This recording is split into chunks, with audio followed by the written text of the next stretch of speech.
समुपस्थित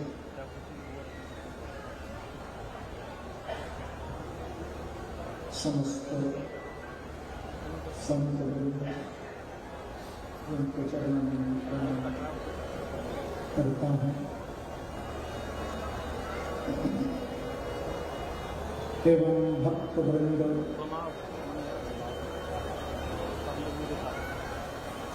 यहाँ उपस्थित विभिन्न विभिन्न क्षेत्रों के विशिष्ट सभी महानुभाव,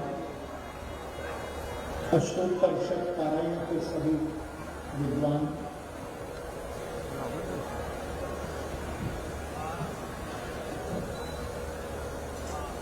आयोजक,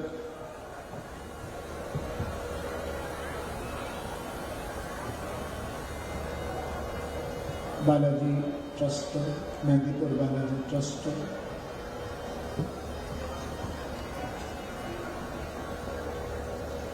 हमारे परम पूज्य बाबा के अनन्य भक्त, अनन्य सेवक श्री 1008 श्री नरेशपुरी जी महाराज,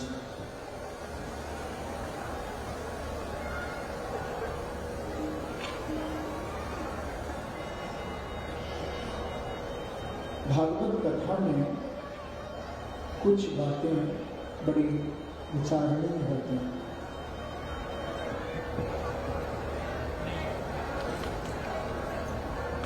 कुछ बातों का विशेष महत्व होता है। पहला, किसकी अनुकंपा,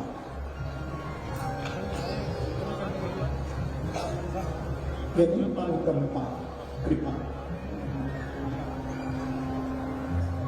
दूसरा, सानिध्य, किसके सानिध्य में। तीसरा, स्थान, कौन सा स्थान, कैसा स्थान। और चौथा, वक्ता,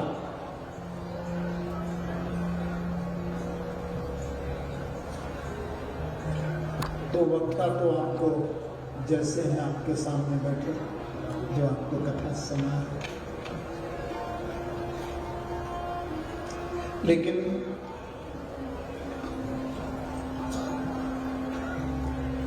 ये शरीर भी उस परंपरा में, मैं कोई आत्म प्रशंसा की बात कभी नहीं कहता, लेकिन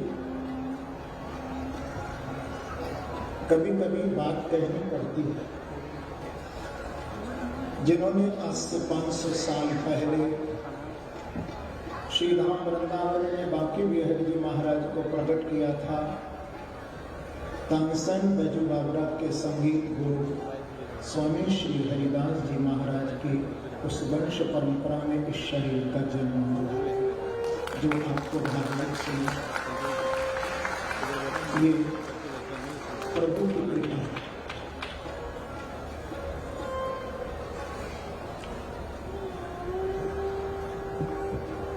इस महायज्ञ में बांके बिहारी जी एवं श्री बालाजी महाराज की असीम कृपा, क्योंकि ये लोग प्रचलित वर्ष 2023 का शुभारंभ हुआ है, लोक प्रचलित है, और जिसकी इस पवित्र वेला में यहाँ अष्टोत्तरशत श्रीमद् भागवत का सप्ताह का पारायण भी हो रहा है।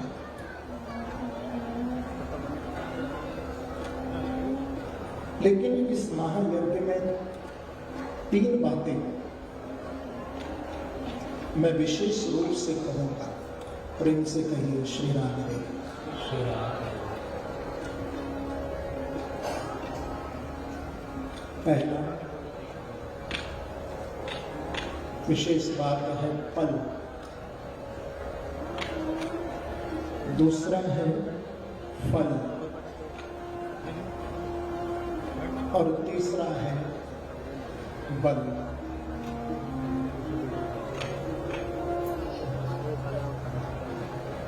यदि इस लोक प्रचलित नव वर्ष के इस प्रारंभिक वेला में आप एक पल भी यदि श्रीमद् भागवत की कथा के लिए निकालेंगे तो मेरा विश्वास है कि संपूर्ण साल आपका सत्संग और भगवत कथा में ही व्यतीत होगा।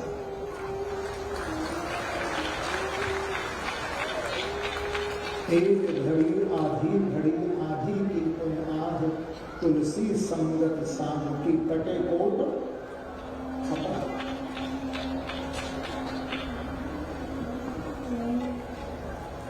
कि दुर्लभो मानसो देहो देहिनां क्षणभंगुरौ तत्रापि दुर्लभं मन्ये वैकुंठ प्रियदर्शनम्। श्रीमद् भागवत में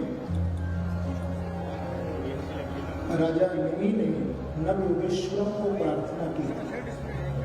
श्रीमद् भागवत के एकादश स्कंध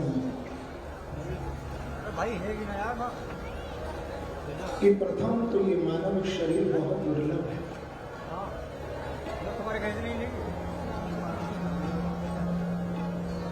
दुर्लभ के साथ साथ एक क्षण भंगुर भी है। क्षण भंगुर जीवन की कलिका, कलिप्राति को जाने खेली न खेली, मलया चलती सुच शीतल मंद सुगंध समीर चली न चली। कलिकाल उठार लिए फिरता तब नम्र है चोट झिली न झिली। भजले हरिनाम हरि रसना, फिर अंत समय पे हिली न हिली। फिर अंत समय पे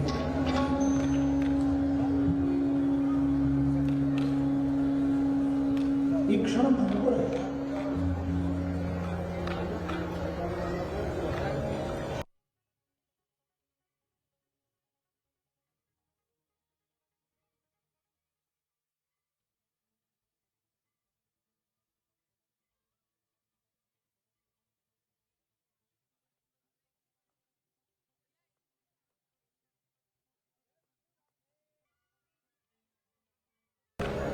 महापुरुष है, महत जन है, उनका सत्संग, उनका दर्शन तो उससे भी दुर्लभ वस्तु है। तो एक पल भी यदि इस लोक प्रचलित जो वर्ष प्रारंभ हुआ है इसमें यदि हमें भागवत का प्राप्त हो जाए तो निश्चित ही मानना कि आपको संत कृपा हुई है। क्योंकि यदि एक पल भी आप सत्संग में बिताएंगे, यदि भागवत कथा में आप बिताएंगे तो उसका फल क्या होगा? आम का फल आपको आम के वृक्ष से प्राप्त होता है, जामुन के वृक्ष से आपको जामुन का फल प्राप्त होगा, अनार के वृक्ष से आपको अनार का फल प्राप्त होगा। लेकिन श्रीमद् भागवत की कथा श्रवण करने के लिए आप बैठे हैं तो फल की आकांक्षा तो हमारे मन में है ना, क्योंकि श्रीमद् भागवत ये कल्प वृक्ष है, कल्प वृक्ष। निगम कल्प तरोर गलितम फलम शुभ मुखादमृत द्रव संयुतम पिबत भागवतम रसमालयम मुहुरहो रसिका भुवि भावुका।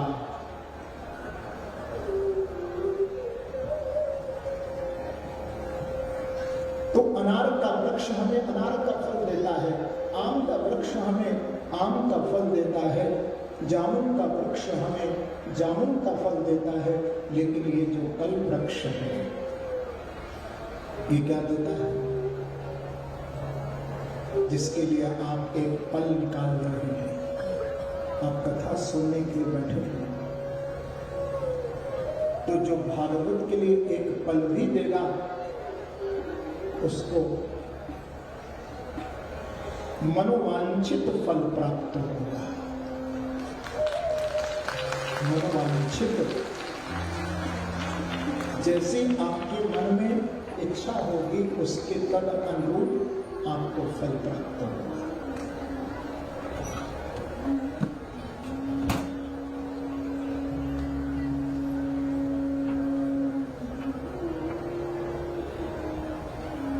बड़ी अद्भुत बात है।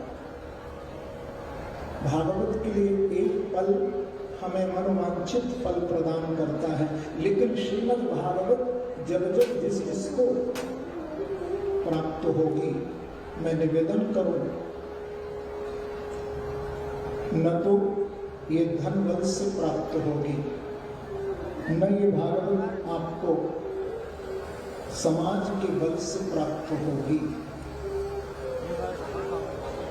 जब जब जिसको, जैसे आज हमको ये श्रीमद् भागवत इस बालाजी धाम में जो प्राप्त हो रही है, ये बांके बिहारी जी और बालाजी की कृपा के बल पर ही प्राप्त हो रही है, इसमें और कोई बल नहीं।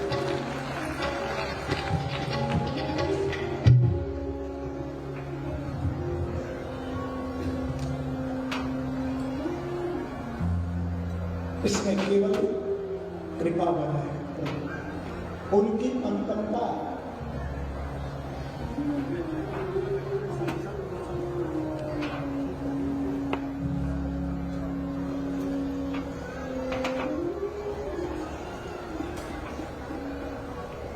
कितना सुंदर हमें सानिध्य प्राप्त हुआ है। आप सोचिए, अनुकंपा हमें मिली किसकी? बालाजी की, श्री बिहारी जी की। लेकिन आप देखिए तो सही, हमें सानिध्य किसका प्राप्त हो रहा है? हमारे परम पूज्य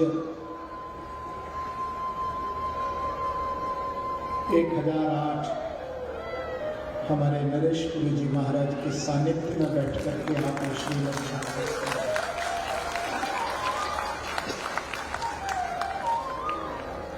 मैं सच कहूं, फोन पर वार्तालाप हुआ,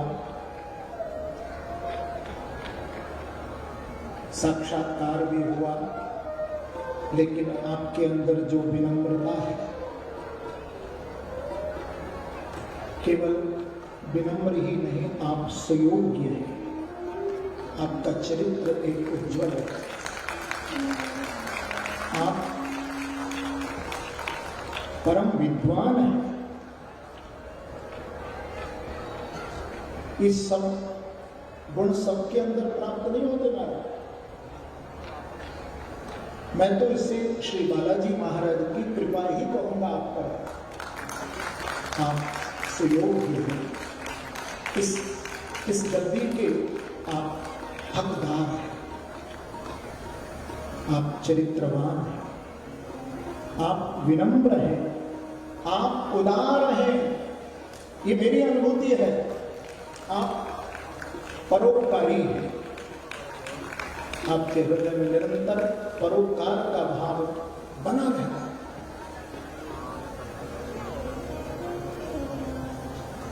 ये तो यहाँ भगवान राधा कृष्ण की प्राण प्रतिष्ठा आपके सानिध्य में बालाजी महाराज की अनुकंपा से हो ही रही है, लेकिन उसके साथ साथ आप लोग शायद परिचित हैं या नहीं, यहाँ आपके द्वारा कितनी शिक्षा का कार्य, कितना चिकित्सा का कार्य, कितना दीन दुखियों के लिए कार्य आप निरंतर कर रहे हैं, कितना आपके जीवन में परोपकार है। जब जब मेरे से वार्तालाप हुआ तब तक एक ही बात,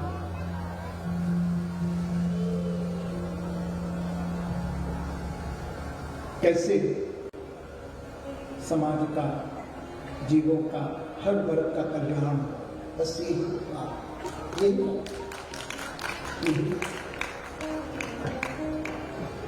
तो आप सोचिए,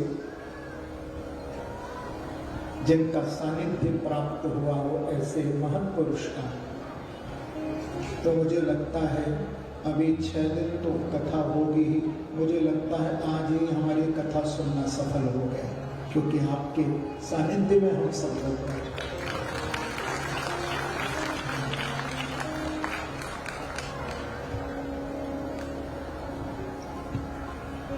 तीसरा स्थान,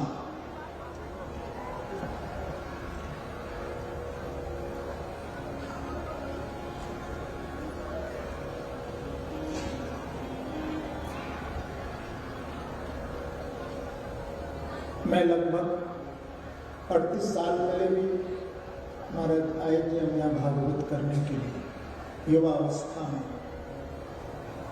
मैं आया था, और जैसे आज तो हमको महाराज जी ने रथ पर बिठाया, लेकिन उस समय हमको ट्रैक्टर पर बिठाया था, गद्दा बिछा।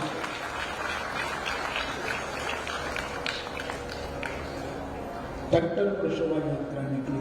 तो आज मैं बालाजी को कह रहा था कि प्रभु आप बड़े दयालु, बड़े कृपालु, जब मेरे जैसे तुच्छ जीव को एक ट्रैक्टर से लेके उस रथ पर बिठा सकते हैं, तो आपकी शरण में आने वाले पर आप क्या क्या कृपा नहीं कर सकते हे बालाजी महाराज, क्या नहीं कर सकते हे बालाजी।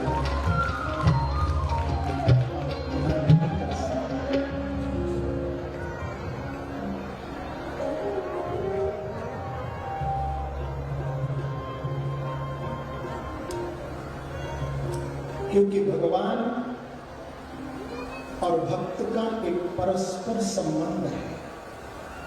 आप लोग ये चौपाई गाते हो, मंगल भवन अमंगल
क्योंकि यहाँ बालाजी भी बैठे हैं, एक और मेरे प्रभु राम विराजमान है। कितने साल पहले हुई स्थापना भगवान राम, कितने साल पहले भगवान राम कृष्ण की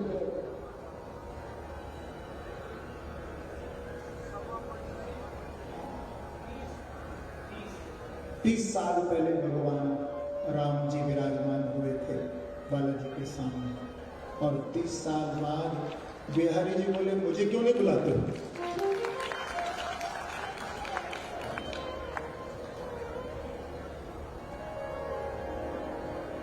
वो तो नटखट है ना बुलाओ तो भी आ जाते हैं लोग।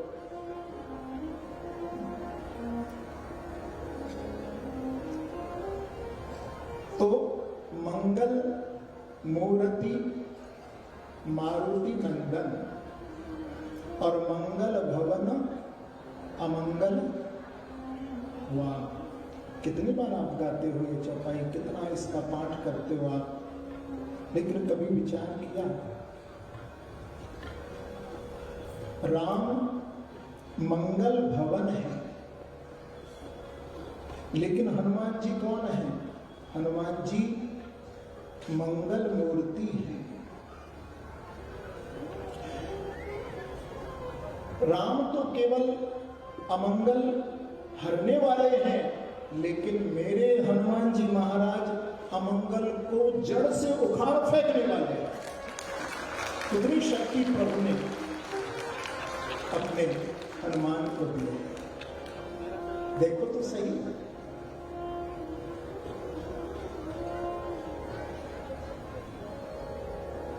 उदारता, भक्त वत्सलता के कारण प्रभु ने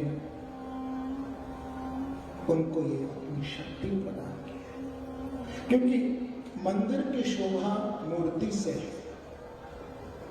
आप कितना भी सुंदर मंदिर बना दो, उसमें मूर्ति न हो तो मंदिर का क्या अर्थ, कोई मतलब नहीं है। क्योंकि मंदिर जब हम बोलते हैं भाई फलाना मंदिर, तो हमको उस मंदिर में मूर्ति का भी ध्यान आता है कि उसमें कोई मूर्ति भी होगी, क्योंकि मूर्ति की शोभा मंदिर है। तो भगवान राम मंदिर है। ये भक्त और भगवान का परस्पर कितना सुंदर संबंध है। राम मंगल भवन है और मेरे प्रभु श्री हनुमान जी महाराज कौन है? राम रूपी उस मंदिर में मेरे हनुमान जी महाराज मूर्ति रूप से स्वयं विराजमान है।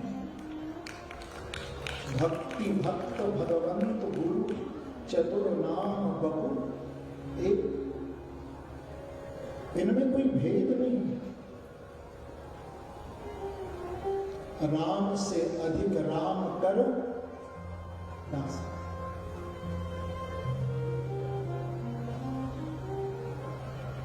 तो आप सोचिए सही, क्योंकि आप भागवत सुनने के लिए बैठे हैं। ये हनुमान जी का, श्री बालाजी महाराज का कितना पवित्र ये धाम है। जो मुझे मालूम हुआ, महर्षि से वार्तालाप हुई 1000 साल पहले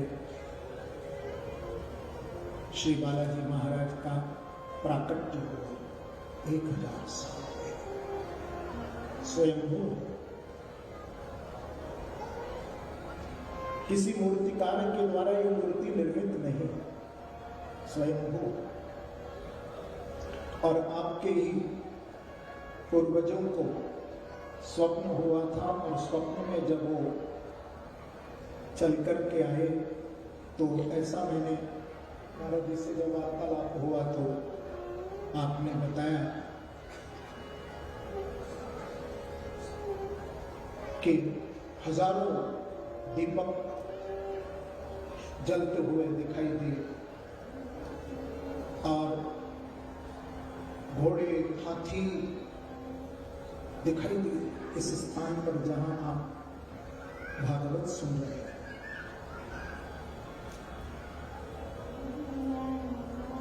और जो घुड़सवार पर जो घोड़े पर घुड़सवार बैठा था वो नीचे उतरा, उसने इस स्थान को परिक्रमा लगाई और सारी फौज ने 3 बार इस स्थान की परिक्रमा की थी और फिर वो चले गए।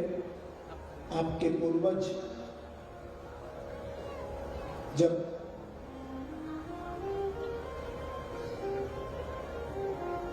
जिनका नाम उल्लेख नहीं है, ऐसा मैंने 1000 साल पुरानी बात है, जब वो पुनः अपने कुटिया में पधारे और फिर उनको जब नींद लगी तो नींद में स्वप्न में साक्षात श्री बालाजी महाराज प्रकट हो गए और बालाजी ने कहा कि मैं इस स्थान पर विराजमान हूं, तुम मेरी पूजा करो।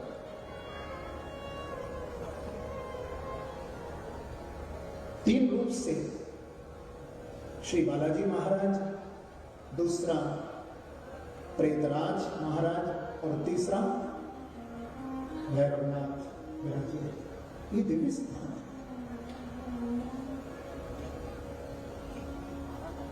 यहां कोई व्यक्ति का, कल मैं चर्चा कर रहा था, यहां किसी व्यक्ति की महिमा नहीं है। यहाँ तो जो कुछ दिख रहा है ये सब चमत्कार श्री बालाजी महाराज का ही है, उनकी कृपा, उनकी कृपा, श्री हनुमान जी की कृपा बरस रही है। अब आप सोचिए, जिनकी अनुकंपा, ऐसे पवित्र आत्मा का सानिध्य हो, ऐसा पवित्र स्थान, और आपको वक्ता तो जैसे मिले वो तो मिल गए, अब तो आपको 7 दिन बैठ के सुनना ही पड़ेगा। प्रेम से कहो श्री राम।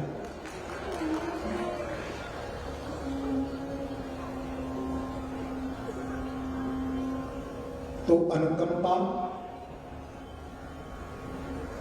सानिध्य, स्थान और चौथा वक्ता, ये 4 की विशेषता श्रीमद् भागवत में बताई है।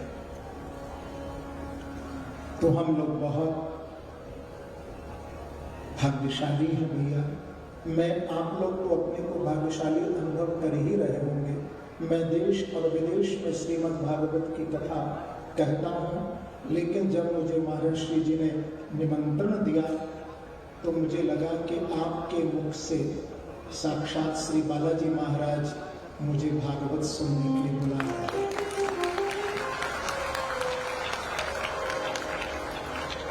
मैं प्रयास करूंगा कि भागवत के प्रत्येक प्रसंग का स्पर्श करूंगा।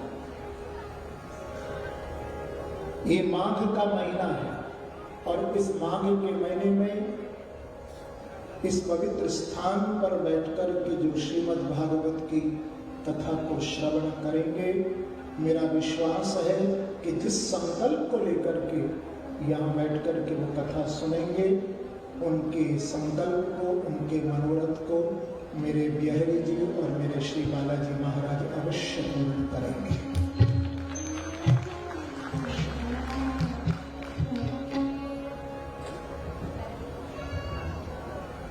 कि सच्चिदानंद रूपाय विश्वोत्पत्त्यादिहेतवे तापत्रय विनाशाय श्री कृष्णाय वयम्। देखिए, भागवत के महत्व का ये पहला मंत्र है और मैं इस मंत्र को बोल रहा हूँ, इसका अर्थ भी आपको करूँगा, लेकिन आप सब लोग बोलिए इस मंत्र को। सच्चिदानंद रूपाय सच्चिदानंद रूपाय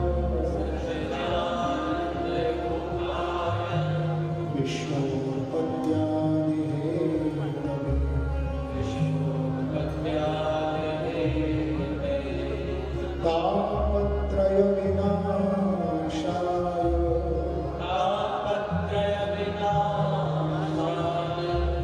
श्री कृष्णाय वयम् नमः। श्री कृष्णाय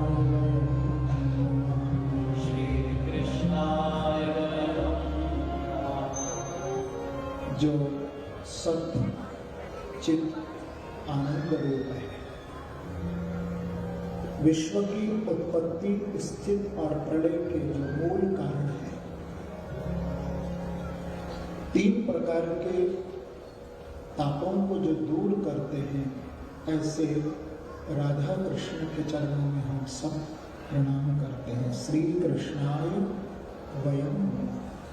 देखिए, आपसे मैंने ये श्लोक क्यों बुलवाया, क्योंकि यहाँ पर वयम शब्द है और संस्कृत